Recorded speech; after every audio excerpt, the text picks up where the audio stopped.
Come away, go baby. There be cow percent in the call volley and 100 meters. Now, cause get in the call volley, boy. It was the independence. We are no Musa. As Antimer Route 2472 Abebu has indefinitely postponed the planned Ojira Festival. As Asanteman Council said, a new date for the festival will be announced later. Yentie Yura. Said the buy into John. Ujana Cassie Betana a few Emma so. John, Red Serbia, when says at mine. If you bear said you're not in the church like that. It's a best as a few Scottish church. None so say, 9 months ever to Munti. Republican Maswati, the free day drama, 8 muscle. I said, chance and none of my who's an animal pinima man, and my main cancer no more than Tia. I said, doesn't say, or who's an animal baby, a child will not watch it. None so as I'm some red money, you knew. So we never say, no, you knew. It is so trusted, that's a Shepapano, and the mamma said, oh, and I'm in the open. The entire interest journals are where we know just a year, missing a name, nam year, a year. John, I made an acquaintance to ye. John, Ezra and son of him at me. The sense I entered you understand. I probably so then it's a name. I'm son of a year of faith in Anno, got over here a couple more you didn't know. Sompa, yes, and this is a year we are. But I'm a Punaconia tomb. Punaconia tomb, that's what we are, and son of I said that, a baby. Son, Mitchell Joanna was at Santima or I feel. And I'm so coming. You are to be a was or none of the covering Parkway, the Abanti. This is beginning in our son, Mitchell Joanna. So I said, I'm a year Punaconia. Somebody call and pick, why am I letting out the proof of 2 years? And son and the city also with you. I shall not get Sunday was a mammotia, says, and said, Yo, Santiaman and a question, and I'm repeating Kunyasu. or said, I'm someone says, there's Santaman a watch, so I'm a baby, so any. What one near Busan, every better dry, better one, and was said, and I'm winning. Said I'm about saying, because the one or yeah, to house the salon. And I don't be able to be better to that. What's all there be?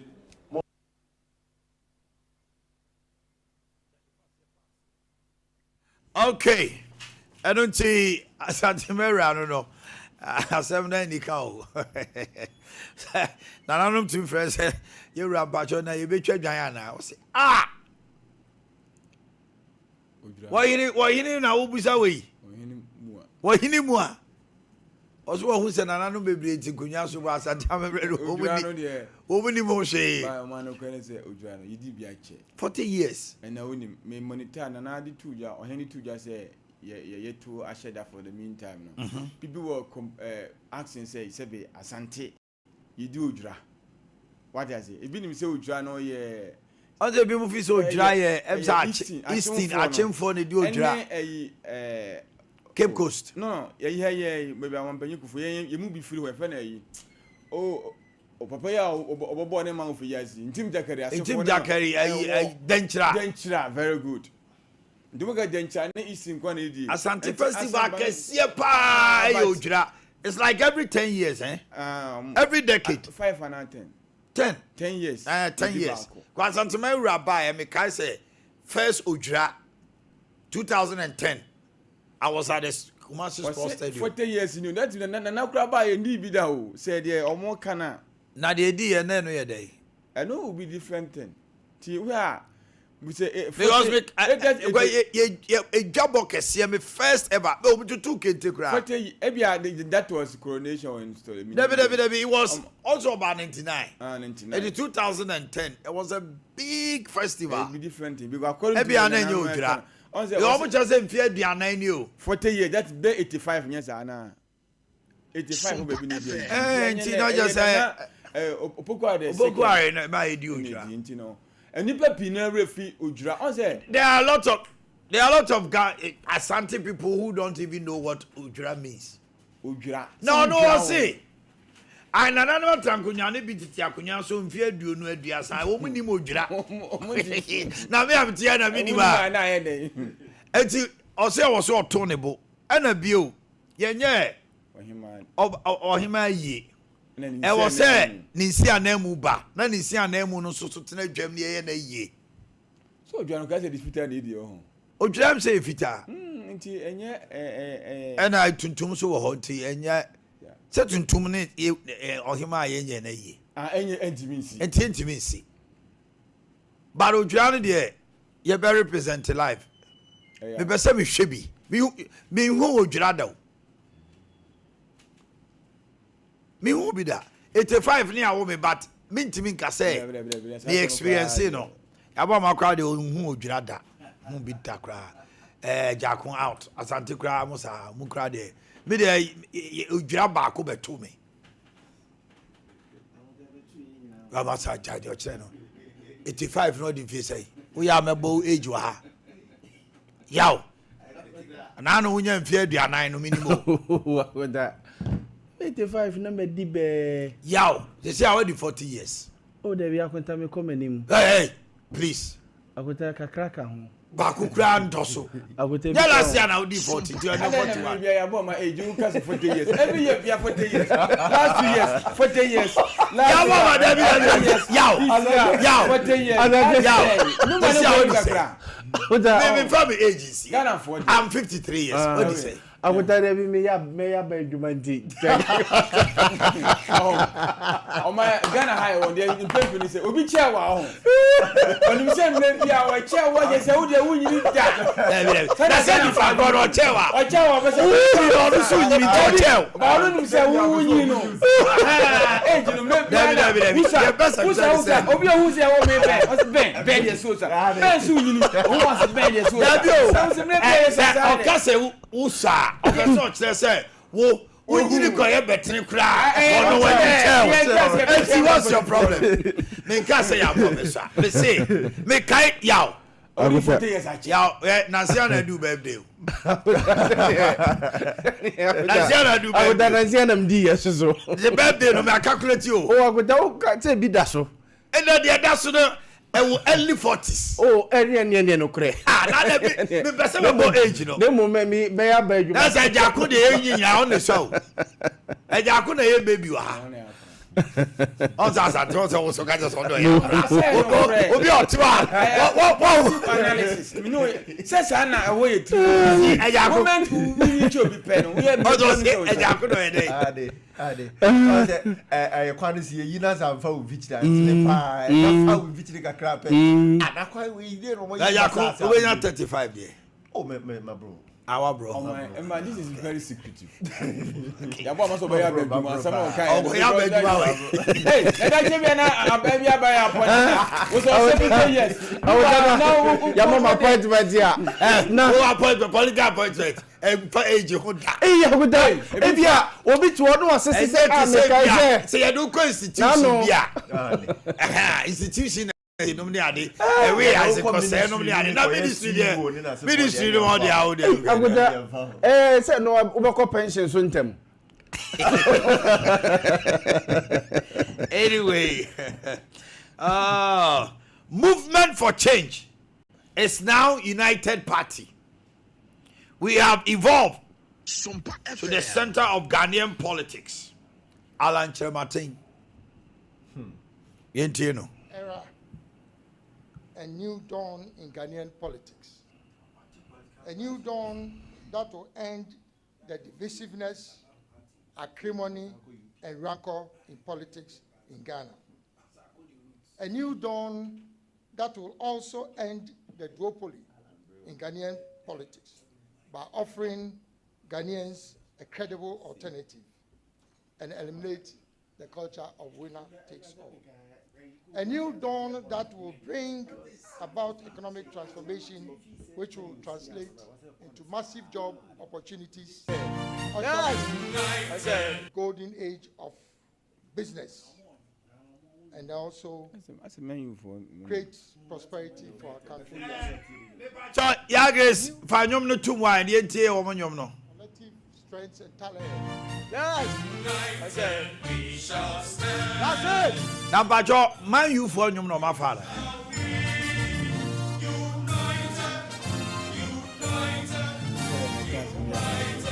As a man, you for you more. Yaw. Copywriter. Makuta, glory, glory, Man United. Glory, glory, Man United. As a United for you be say. Glory, glory, Man United. What's I say? I say. Glory, glory, Man United. Oh, United, United. Okay, my meaning come away. Mr. Joseph Amuamacho. United, we shall stand. United, we shall stand. Now, pump to say. Emuakwaba eba Sompa 93.1, Sompa TV, Sompa 93.1 on Facebook. Now, Minimum Movement for Change. Yeah, that's sorry, yeah. You have evolved into the center of Ghanaian politics. Yes. And then as a sign, you Ramwa. Yo, me da sifa me chia for ne ahwefu nyina so. The bompa is a radime nyina kwatenten ayi hu ni radi best wo ye ma o my Ghana. Na dey kai say o hwe ya na a movement for change. That time no ye nyina hu the course so. Nyame adum. A movement for change buy and so. See nyama eni ala ntamatin. Si ko na nim na o ye na djuma. Na intotria for this through Ghana for him through the policy document GTP, the Great Transformational Plan. In a man why shall so be 9 months Sompa FM. So uhunya na ko farm so a year of my say. So nya amanfo nyina na giye. Ye koto aba na cha things nyina wo movement for change so. You could have said, you say, you probably do yenza. And then my could do what you could do. But I'm Papa, it didn't say, Yanko Point said, the permanent weapon. Now, they say, Yaku Hian say, they say, you're mining in an. I will say, Sir, do pulling and why. You hear third party, over to me, I become mining in a boom, yet in the attitude of mine. Until now, your slogan, United, Ghana first. Because so Omano, Ehudo, Eneho, I am here, me and Nimkaya. The piano I betting I. Now, we are also the get to pass other political parties who might be a measure. So, good one was arguing Ghana first. No, Ghana can acquire an impasse in the way. Because you'll be there or my way more. We don't need to go outside to beg for anything. But because, I said, depending in our buy, I'm not almost pinning almost and the pack are clearly a few more here. Now, almost for a man that didn't do you know. Now, Yakubi, and the Alanjamatin, a transfer, United Party. I bet my commanding in our boom. Now, yeah, they have to chill on mine. And the social United Party. Your philosophy, and yes, center right. Sanya and the MPBS center right. And then your center left, said the NDC. Yeah, the center, the centrist.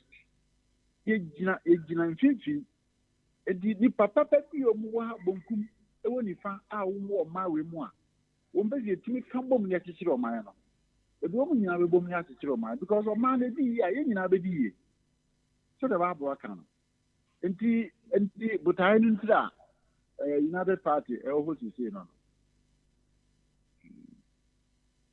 And this is Siano, Miss Hamwa. Not just say Electoral Commission and our registered party BBR. That is a 2028. Mobe Shasie, I am more parliamentary elections, Mobe more polling station.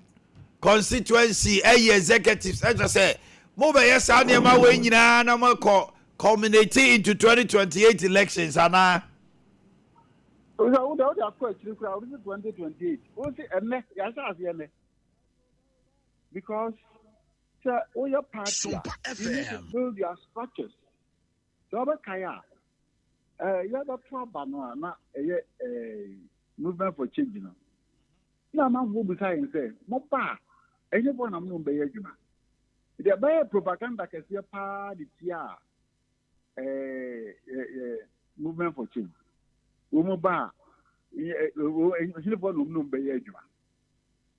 are we saying, say, the CM, you need pa or my way more, almost what capacity to rule at the district level, parliamentary level, and all other levels on but because of Fikasemo, politics in Montino, Obi-Wan was given power with my baby. So, what do you call me? Won't even be a woman more corporate a presidency 4.6 billion. 24.6 billion, not just a coupon, yet, a news of contract or the Obeso be the president. What am I going Papa with the Aboma? Sadly, yet, and we are building our structures. Yes, this year, I'm not a meeting a coin. The year entering regional executive, national executive.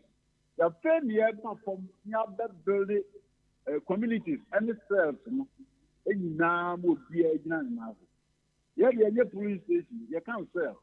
And an area near community. I about that building now, building regional. The all constituencies now, we are going to get all the parliamentary candidates here. Who more capacity to rule.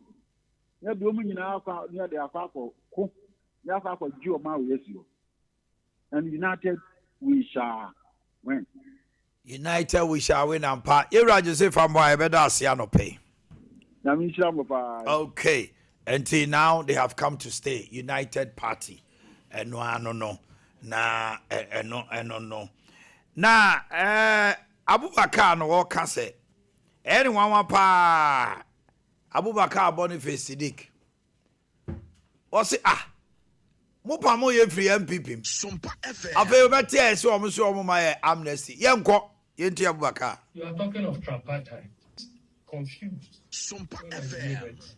I just talk about Dankwa Dombu Buzia. You are talking of tripartite. But this is 7 teams that came together. Have you forgotten of Ayeke? Have you forgotten of SG Anto? Have you forgotten of Modestu Sapadu, Amadou Baba, Baba Lada, Chiroma, and the rest? When you come, you talk of 3. Is that right? No. Capital no.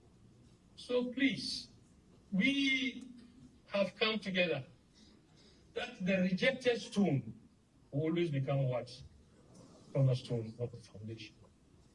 We were sacked, but today they claim they are giving us amnesty. What does amnesty mean? What crime has our new leader committed? What crime did I commit in MDD for you to sack me? And today you are telling me you are giving me amnesty.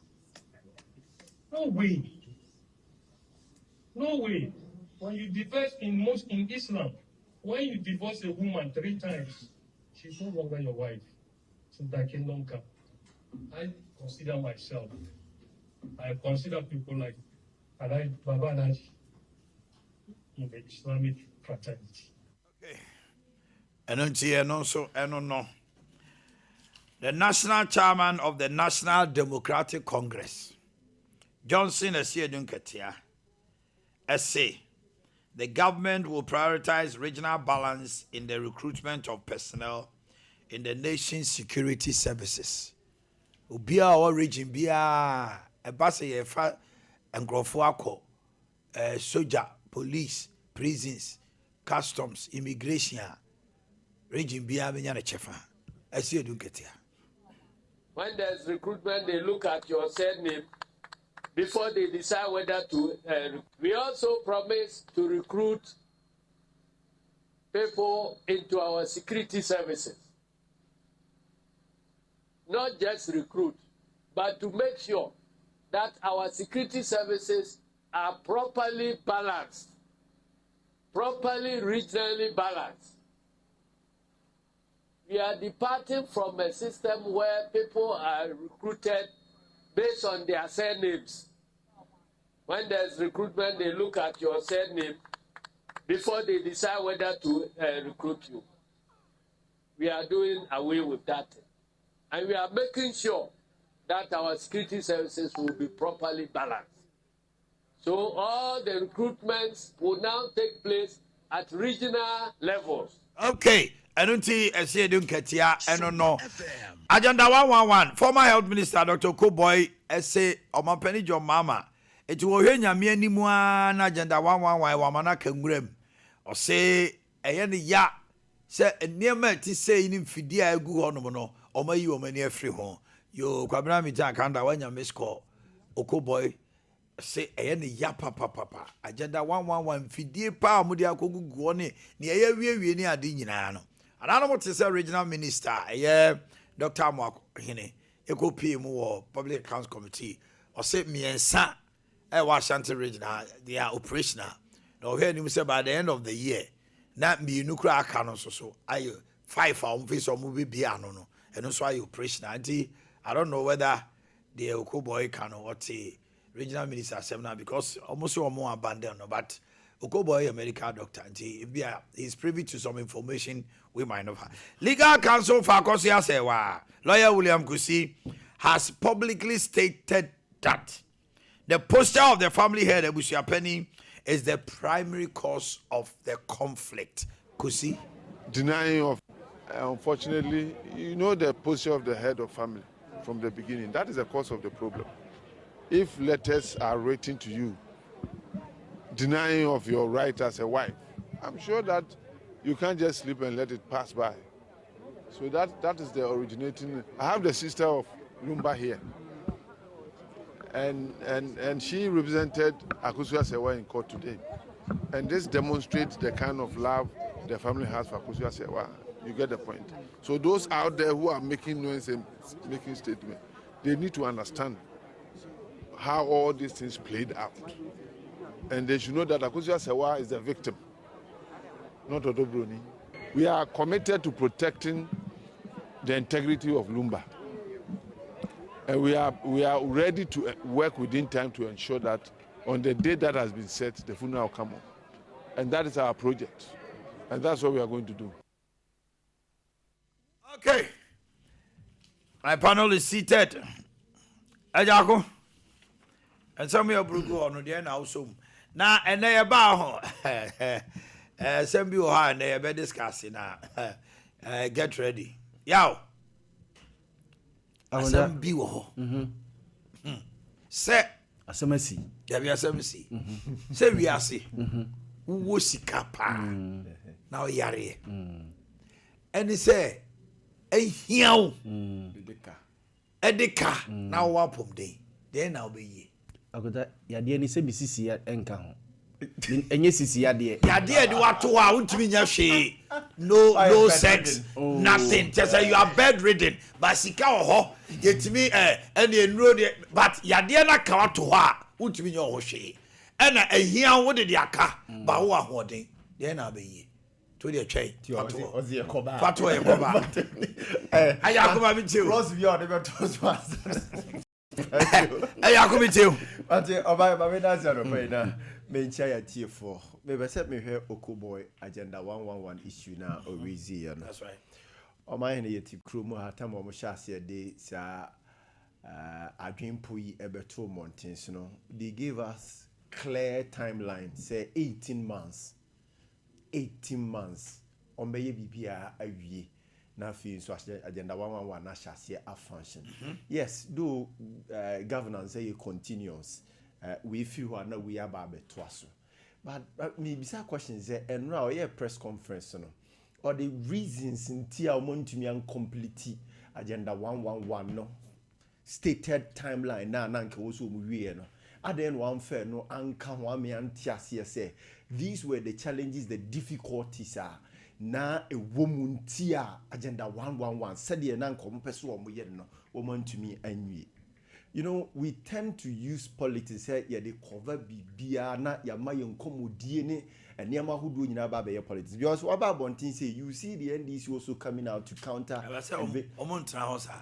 Yes, and be doing politics with it. But then can say obe kasaye na oma ye tiase say bia a source of funding e bia asase and a mo pen amanya anase bia koduru ba bi we ni see ya na Ghana for ya son komonum na fe ya peja nkomo no na ya baba mu na ya ma ban na oteso no so atiase say ene say ni see enti wonso no anamo wo se wutu sebeye betumi awie na baba to the benefit of Ghana for nyina no faso na yesa because say ye nkomodidie ni nyina time bia kwakoye say politics nti ye the pressure the man aban bia the pressure the man aban bia obe feel say obe so ogu nanimu ase nti obe yina no yes nti ono so de anu ye beba eno so be politics has agenda 111 be abandoned? That is the question.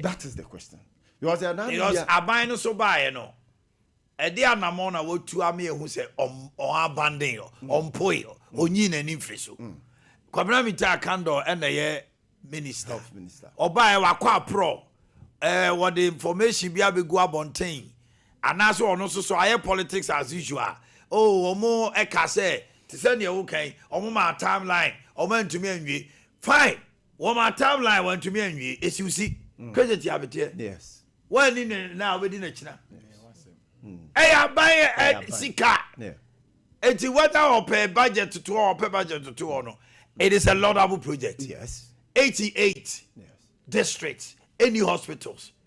A Jufi says a hospital, he said, are buying to me, yeah.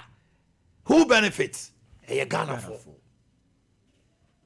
Yes, absolutely. I know that may can say, and Kasa press conference, Nisa Komoni, you never Batahunina should be politics. Young fan tunching, not young for Ghana, any mukai. Because they say, Mekai, say President Mahama Bekan say, or no projects who will be at the previous administration, Obetwaso. And this is the time I say, Abia delay a bahono yan toaswa. Yan shasi ni impejam komo. A fa Ghana, a Ghana centered. A Ghana driven conversation. Na yen chin man penya dwuninsi su say we na akai ache onya meye oto oje de sika na eni ho anade na asi de na abanti a still a yaw e was yedri akonja yi yura lanche matin ne party United Party, that's why UP movement for change at your UP. Oh, say ana transmogrify UP. Ababe UP. Thank you. Yeah, UP. Is it the UP of old? And I say this is United Party. Okay. The UP of new. Enna Oma Kenya. Yes, now is the UP of today. And they say Mr. Moa Love Enterprise, your regional chairman was Ashanti regional. Ashanti regional chairman. Interim.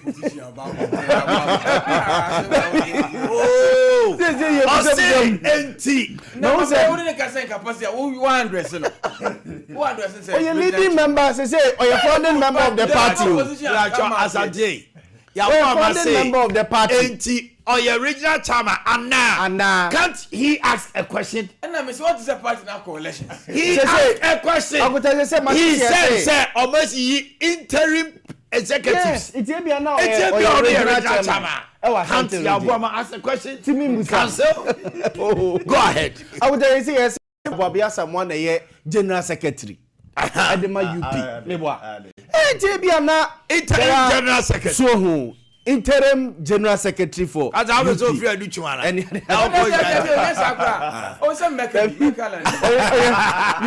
On the where Megan say ex-official member of UP Asante Boakye. They say as a name that Asuminimu. Asante Boakye were member, not a member of Movement for Change. It's UP. I'm telling you, Akota. I don't know a movement for change. They had my sympathies.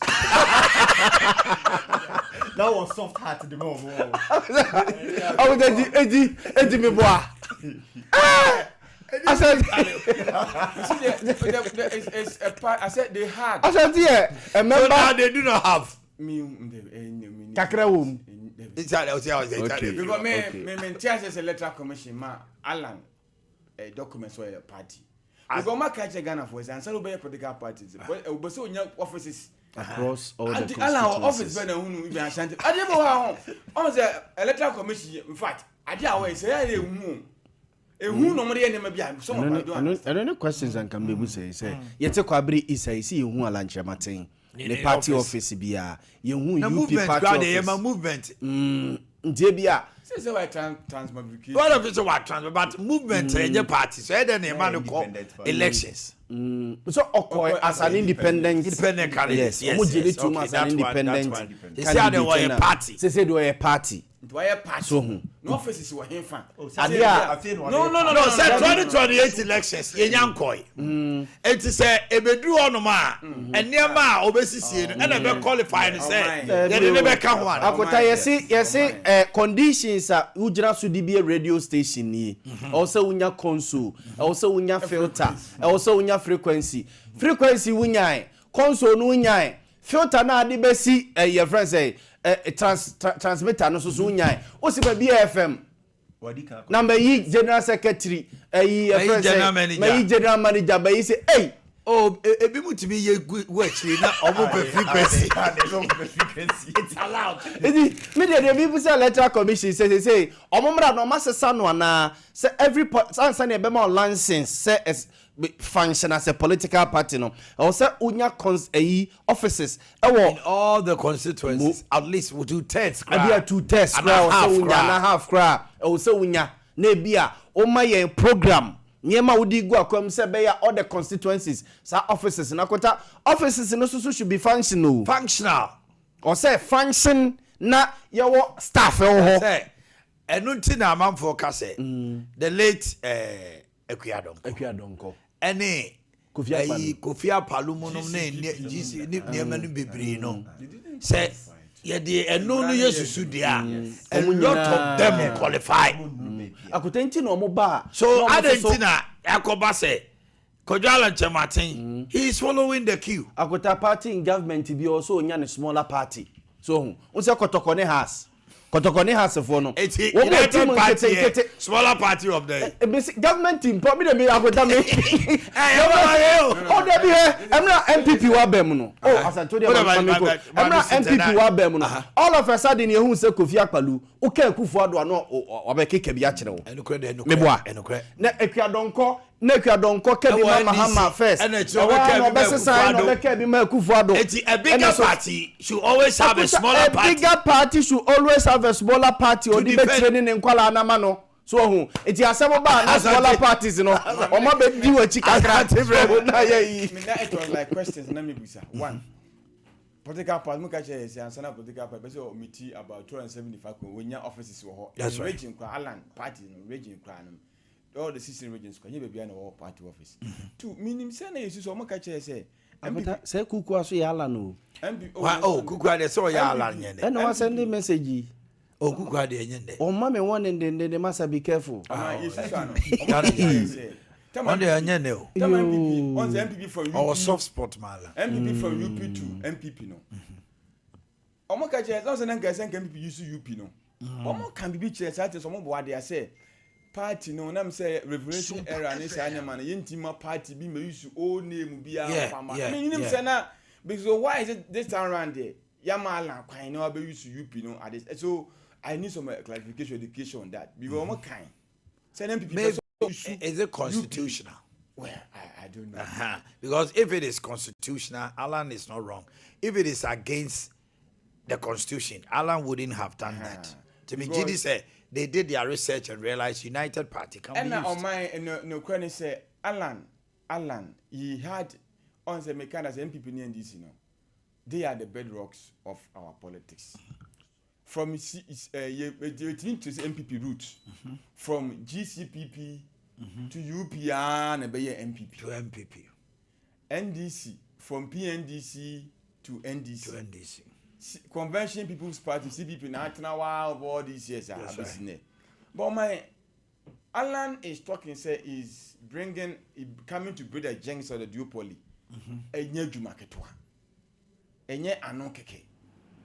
because these parties they have resource personnel across radio station require representation require resource person in terms of so obeyem aban cry ministers man they have it resource in terms of even collaborative and events. even funding and then collaborative events suggestions daily discussions man nyina was say who say and it's not just about no keke. You should get resources in all these talk points I make because cheddar buying by my so about 29 minutes ago no fine that was lined up about yeah where ne base were hang near you were Alan Hoya now one yen he yam any amra me can that's yen for time to party say obi hu hinti yaudie me I don't believe that party can survive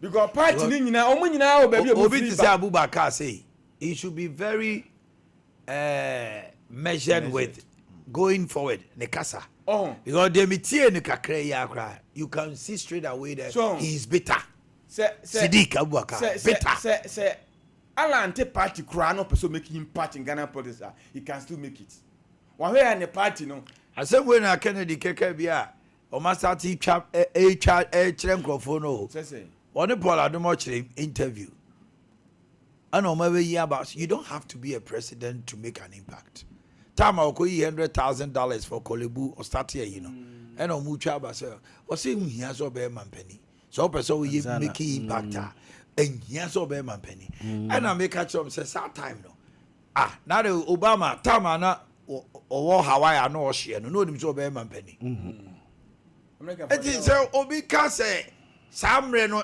at that moment no kan ya it no be man penny until why mistake o ma me dem dis no mama e ba no o free channel e ba no mu say na obi ahu say what commercial flight and yeah why are the obo man no ho obo man sika ho but ye plane no is he Ghana Airways no presidential jet BCC France BCC former defense of France what steps you saw Minister of Defense in bit my idea thank you very much let's return